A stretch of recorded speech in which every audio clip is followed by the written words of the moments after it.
What is happening? Welcome to the Plus Pitch Podcast, more pitching podcast from PitcherList.com. My name is Nick Pollock. Today is May 14th, and yes, we are going to talk about baseball. Griffin Jax is now a starter for the Rays, and he finally went over 60 pitches, 66 against the Jays on Wednesday. 5 innings, 0 runs, 4 walks, and 1 strikeout. How am I supposed to butter my bread with this? You might see that and go, well, all right, this is a failed reliever converting to starter. Don't be so hasty. 66% strikes on his sweeper, which is filthy. Down and away to right-handers. Negative 13 inches of sweep at 88, 89 is just, that's the good stuff, right? Think of it like a George Kirby sweeper. And he's still holding that 96 mile per hour velocity throughout the game. Got to the 6th inning, rather the 5th inning, I should say, around like 60 pitches. And that's when we started to see like 94 to 96, but that's still really good. And not the 95, 97. And sure, as he goes further into the game and goes maybe 75 and 80 pitches, that might settle in around 95 for the start. We will take that all day. It is an elite shape of a four-seamer, very flat and very good vert on it as well. Now, Griffin Jax obviously needs to command better. This was not a fun start to watch against right-handers. He just could not locate his fastballs at all. The only thing that was working was a sweeper there. And then he threw a lot of strikes at the plate to lefties, and that was fine. And the stuff is really good. The cutter at 93 also should make for a good attack against left-handers with the four-seamers and cutters. It's kind of like Drew Rasmussen a little bit here. The sinker is not quite landing where we want it to. Doesn't have a ton of movement. That's okay. Just think of this as Griffin Jax being a solid discount Rasmussen, right? If you think of it like that, like the really handheld Rasmussen, maybe a little bit more chaotic when it comes to strikes at the moment, you might have a good picture of him. And he's going to be going against the Orioles twice now, 70, 75 pitches. I think it might be time to go and get Griffin Jax, especially if he does well in the next one. You're not going to be able to get him off the wire. Shohei Ohtani, ace, is going to ace. He has a .82 ERA in 7 frames in back-to-back starts after going 6 frames on the dot for every other start prior. I mean, it's crazy how good he's pitching. Jacob Mizorowski has a 45% CSW on the night last night. Of course, for a King Cole, I think that's one of the highest, if not the highest, we've seen all year. 7 innings, 0 runs, 4 0 walks, and 10 Ks. I obviously gave him ace is going to ace last time. He did leave with a cramp, by the way. It's the second time we've seen that. But Mizorowski is top 5. I think I have to put him there. It's going to be him. Oh, man, so tough. Like Yamamoto and Ohtani, do I put underneath Jacob Mizorowski? I don't know. He's in the top 7, okay? Where it's obviously Skeens and then Cam Schlittler, Sale, top 8. Oh, man, I already have him there. Sale, DeGrom, Christopher Sanchez, Yamamoto, Ohtani, and Mizorowski. Maybe Yamamoto is underneath that, considering he has not been the top of his game as of late. Kyle Bradish, speaking of being on the top of your game, 6 innings, 0 runs, 1 hit, 3 walks, and 7 strikeouts against the Yankees. Oh, my gosh. But get this. He went 0 for 14 on his slider with whiffs. 0 whiffs. You believe that? That's insane. His curveball was incredible. And against lefties, he really did the Blake Snell blueprint super, super well. He threw too many sliders over the plate. They weren't balls. They were just inside the zone and not really scraping the down and away corner out of the zone. So fine. I think that should be a little bit better. The fact that he has one of these breaking balls looking so good in that curveball, we're happy. It's still not totally out of the woods, but it is clearly a better version of Bradish's last 2 games than we saw prior to this. Yeah, we keep going. We just hope to see one more to feel like, yeah, this is very legit. It doesn't need to be the greatest of great. Just be a productive outing for us with a strikeout per inning, Bradish. Okay, cool. Awesome. JT Ginn against the Cardinals got a win, 6 innings of 0 earned runs, 10 base runners with 9 hits. He got singled out a lot, 3 Ks, but he did deserve a lot of those hits with pitches well over the plate. That's kind of what he is. He doesn't have the best overall stuff here, but the command on everything but the sinker really was actually really good. Sliders had a 37% called strike rate. You had 4-seamers and cutters going up and in, well off the plate in a good way, just on the edges against left-handers. And then you had those sinkers getting enough strikes. Yeah, they should have been a little bit better spots, so they didn't allow 9 hits. He's fine. He's a Toby. You'll go against the Angels next, away from Sacre Verde. That's cool. It's not really the thing I want to chase in most leagues, but 12-teamers, quality start leagues, I can see it. 15-teamers, he is a 15-team Toby, if you think of it like that. There you go. Kumar Rocker had a birthday party. That is, it comes around once a year and we all celebrate. where it was against the Arizona Diamondbacks. 5 innings, 0 runs, 3 hits, 4 walks, 3 strikeouts. Great. He gets Coors next. No, thank you whatsoever. Dylan Cease is having a phenomenal start to the year. 2.41 ERA with a 118 whip after going 7 innings, 1 run, 3 hits, 3 walks, and 9 strikeouts against the Rays. Keep in mind that 2 starts ago, just 2 starts ago, it was a 305 ERA with a 133 whip. And we were like, oh, that's the normal Dylan Cease. 2 starts that are great all of a sudden happen. It changes us completely. And I just am not convinced. Sorry, that Dylan Cease is vastly different than what he's been previously. He only had 3 pitches above 10 thrown in this, and it really was just fastball slider. Let's just be honest. So he's the same guy, and that's fine. That's cool. He's doing well so far. You just start him every single time, okay? Sonny Gray against the Phillies, 6 innings, 1 run, 2 hits, 1 walk, and 6 strikeouts. Nice to see that the curveball and the sweeper got underneath left-handed bats effectively, and he also had 4 strikeouts with his sinker, believe it or not. That's pretty cool. Those are all against right-handers. You just are going to start Sonny Gray, and it's going to be a worse version of Cease. Cease has like a 35% strikeout rate right now, but like a 10% walk rate. And no, he's not Jacob Mizorowski, right? He's easier to hit than Jacob Mizorowski. That's the point. Michael King against the Brewers, 5.2 innings of 1 run, 6 hits, 2 walks, and 5 Ks. Not the best version of King, but he's obviously in a groove now. And I wish he didn't have to go against the Dodgers, but I feel like he just kind of still do it. Andrew Painter had a gold star because he went against the Red Sox in Fenway, 5 innings, 1 run, 4 hits, 0 walks, and 4 Ks. He made an adjustment here. He went over 50% sliders or sweepers, whichever one you want to call it. But the 2 of them, he threw 16 each. They both had an 81% strike rate, and they combined for a 50% CSW. Oh my gosh, that is the best version of Painter I can think of. And he's not giving in with fastballs as much anymore. He's able to locate those breakers for strikes. That's a huge deal.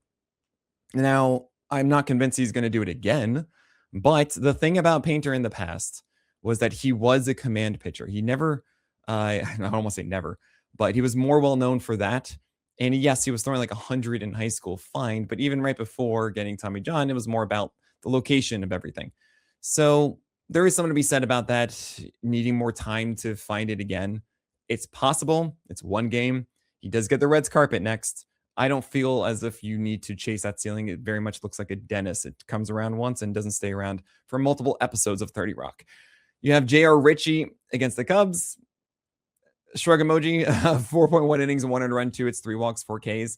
I think he commanded better against lefties. He does not have good enough stuff for me to get excited. It's very, very boring. Showed Imanaga, I'm an AGA on the other side of that. 7 innings, 200 runs, 5 hits, 0 walks, and 6 Ks, but got the loss.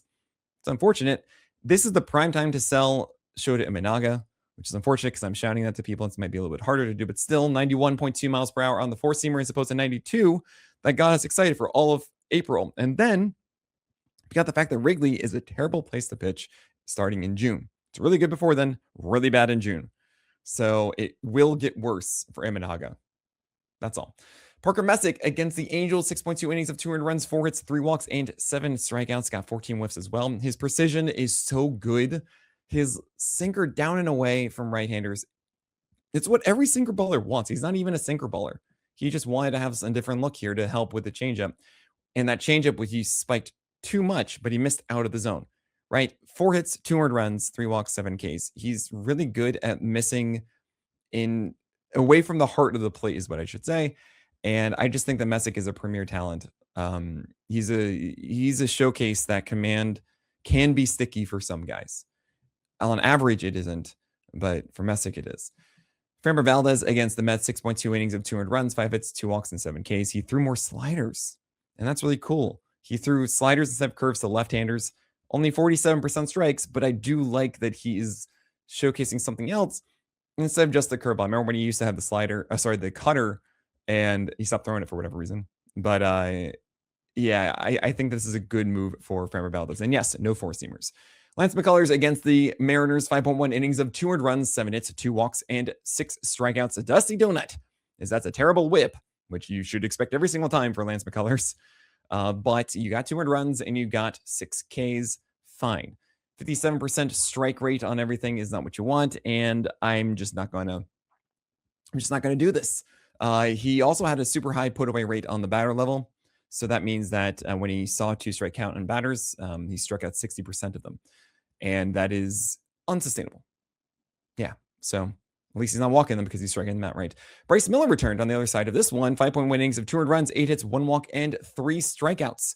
He got 8 whiffs, and it was a still ill, but it was awesome. Why? Because he was sitting 97-98, 2.5 ticks higher than he was last year.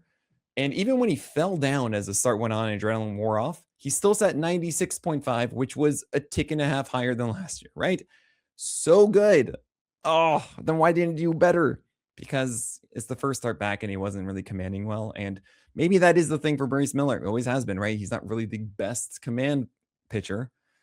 But I will say he went 0 for 19 on splitter whiffs, but he threw strikes. Look, it's a still ill. The stuff is better than it's ever been. I'm so in here on Bryce Miller, especially considering that he has that home park still. And, oh yeah, by the way, now that he's returned mid-season, no limitations. Christian Scott against the Tigers, 4.2 innings, 200 runs, 7 hits, 2 walks, and 5 Ks. Just 1 out away from getting a streaming victory for both me and PL Bot. And it's frustrating because he looked so good for one at bat and then hit a guy, and then look good for an at bat and then walk him and lose him. And it's just, oh man, you're really close. You'll get the Nationals and Marlins twice in a row, and I think we're in. I think that Christian Scott has a good sweeper. He has a very good four-seamer that goes upstairs. He's got that cutter helping him out more. He just needs a little bit more time, but I think this is going to be something you hold throughout the year. And the fact that it's still nearly 5 innings and 200 runs, 89 pitches, he could have finished it. Yeah, I think it's worthwhile. Jose Quintana was in Pittsburgh in 4 innings of 200 runs.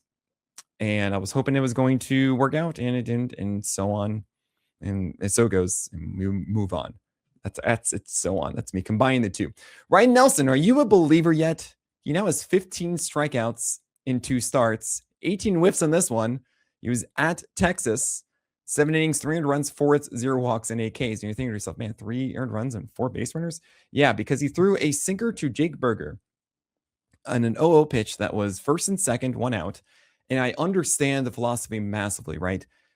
Burger, big boy, rule of thumb, man on second, looking for a 4-seamer to go and drive. So you don't give him 4-seamer. You already got that done. Okay. Then you generally throw a secondary. However, Ryan Nelson has this new sinker, and he's thinking, okay, 1 out, first and second.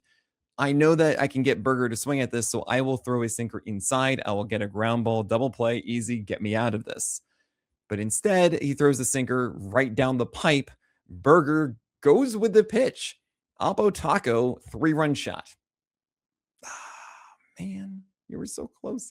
And like, you're thinking to yourself, Ryan Nelson throws a sinker, right? He just started doing it. It's not quite there. It doesn't have a ton of movement, but it makes sense for him to throw one because everyone's geared up for that 4-seamer. And this moves differently than it. And it's hard to tell that it's the sinker and not the 4-seamer. So I get it. He's also going to get the Giants, Rocky Road, and head to Seattle. So that's an amazing schedule. He's clearly a whip darling. Guys, he's really good. Go get Ryan Nelson for those 3 games. I can't say this enough. He's only had 2 bad games. And guess what? That was the 8 earned runs in 1 out anomaly and then Mexico City. That's it. Reed Detmers at the Guardians, 5.2 innings of 300 runs, 6 hits, 2 walks, and 6 strikeouts. Reed Detmers, to me, has not given you a good ERA in 5 starts. And that's a little concerning, isn't it? Reed Detmers has historically been a guy who does well in April and then tapers off. The slider is usually the problem, and this was a game of 2 over 25 whiffs of it, and he could not get it back foot to right-handers. His changeup was not the support that he needed, 38% strikes, and he still almost made it work. He almost gave you a poor quality start. So fine, I'm going to keep going with Detmers, but if there's someone who's clearly an ad right now, like Ryan Nelson, I would rather go for Ryan Nelson than Reed Detmers. Griffin Jax is going to be a common one there. Maybe go one more and wait for that. Robbie Ray against the Dodgers didn't do well. It's the Dodgers more at 11. Actually, 48% changeups to, 41% against right-handers is really cool. Just 1 slider. And I think that can be a little more even, but just the fact that Robbie Ray has that conviction for his changeup against right-handers at this point is a really good thing. Noah Schultz did not do well against the Royals. It was 50 degrees. Say what you want about that in Chicago. But I don't really feel like we need to go after Schultz. It was 5 walks and 3 Ks, 4.1 innings, 300 runs, 2 hits. And his sweeper had a 53% strike rate, the highest of any pitch of his arsenal yesterday. Noah Schultz, oh boy. He's going into Seattle next and then goes to Oracle Park. 2 good matchups, and it is a possibility that could work out, right? It will be easier, better temperature in Seattle, at least with the dome, and both good parks and all. But I don't really see the ceiling right now. The command is just really bad. Max Fried left his game early with a sore elbow, and he's going to get imaging done. I know it's absolute pain. Imagine him. We don't know what's going to happen if he is on the IL. I'm just going to assume he is. If you're getting imaging on your elbow, like usually, yeah, that means something. That would mean either the Fratty Pirate Ryan Yarbrough came in after this. Will be getting some bullpen bulk, or it could be the return of Elmer Rodriguez. Either way, not interested here.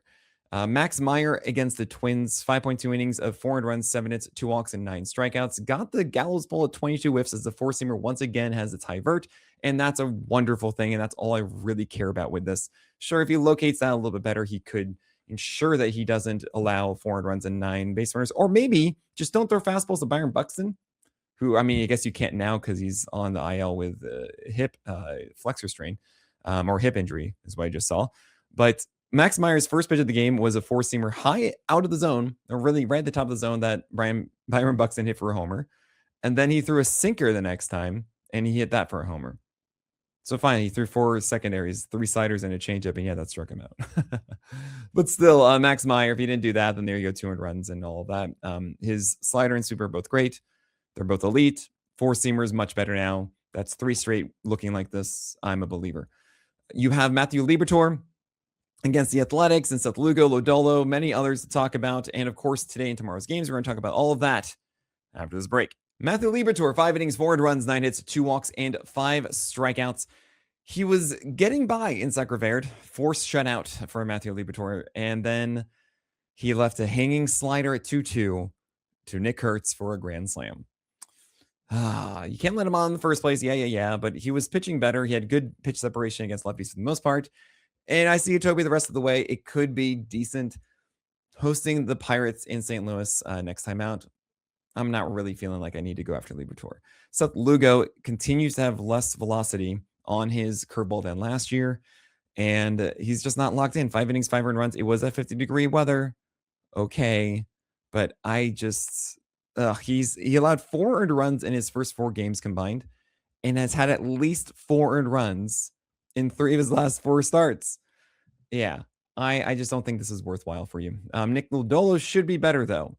4 innings, 5 earned runs, 6 hits, 3 walks, and 5 Ks. This is because of the curveball going 48% strikes to lefties. Not cool, right? The four-seamer had some bad misses in and out of the zone. The changeup was looking really good though, to right-handers. And then you have the sinker going 40% CSW, and this one also went inside to lefties. So that's good. I think the curveball should be better. That's all. Velocity and whiffs are there. You should feel fine with Nick Lodolo. Jake Irvin, yeah, I'm not really enthused about everything that's going on in DC at the moment. And then you have Mitch Keller, Rocky Road, letting us down. The moment I put any faith into you, Mitch Keller, whatever, he gets St. Louis next time, opposite Liberatore, and he's a 15-team Toby. You know this. And Simeon Woods Richardson, he's doing the whole Taiwan Walker thing of he's in this rotation still somehow, and it's because there's just no one else to turn to. 3 innings of 6 earned runs there. I'm looking forward to today's games. Carmen Moljinski is my stream pick of the day because Connor Prelip is now going tomorrow for Zebby Matthews, and Robbie Snelling going in the IL with a UCL sprain. Of course, after Eno and I talked about him on the craft, it means that Braxton Garrett is coming up, and both of them are not guys I would be starting today. Is absolute wait and sees. I have more faith in Braxton Garrett because the problem with Zebby Matthews was command, and he didn't win the job out of camp, and they haven't called him up so far. And it's not necessarily control, but it's command inside the zone. You can't just throw strikes wherever. You have to actually locate them. And then Braxton Garrett, threw a no-hitter in a loss. Welcome to the minors. During his rehab, we haven't seen him for a while, but he seems okay. I'm very curious about this one. Both of them are for either still ill or for a pilot rule, whatever you want to say. It's not the time to start them, but you wait and see. You also have Griffin Canning at 6% rostered against the Brewers, and I think that Griffin Canning is actually pitching pretty well. So I'm a little bit interested there. You have Connor Prelip being my stream pick tomorrow. With Logan Henderson only at 23% roster, which is very, very low. I'm absolutely shocked by that. You got to go and get Logan Henderson if he's out there right now. I think he has such a good foundation with his four-seamer. And the new sweeper should help him get a little bit more awkward swings and less of more or fewer batters hunting for four-seamers is what I'm trying to get at.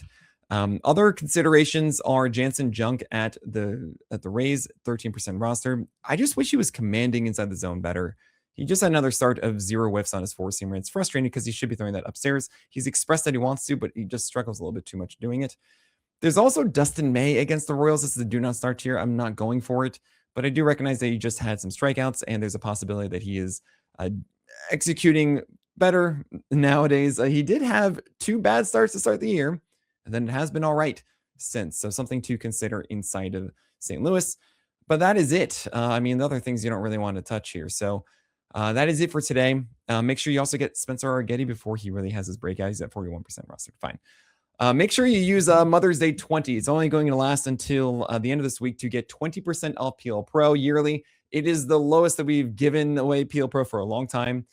And it's the number one way to support us. We have some fun announcements coming in the next few weeks about the PL Pro dashboard beta that we are launching. It's kind of like an early access for it as we are putting together a skeleton of being able to import your teams and be able to see the ranks of the list and Rick Graham's reliever lists and Scott Chu's hitter list, and see who's available in your leagues according to the rankings, as well as building it out with all of our projections inside of it, all of our tools, including my wonderful baseball dashboard that I've been sharing with you guys a lot.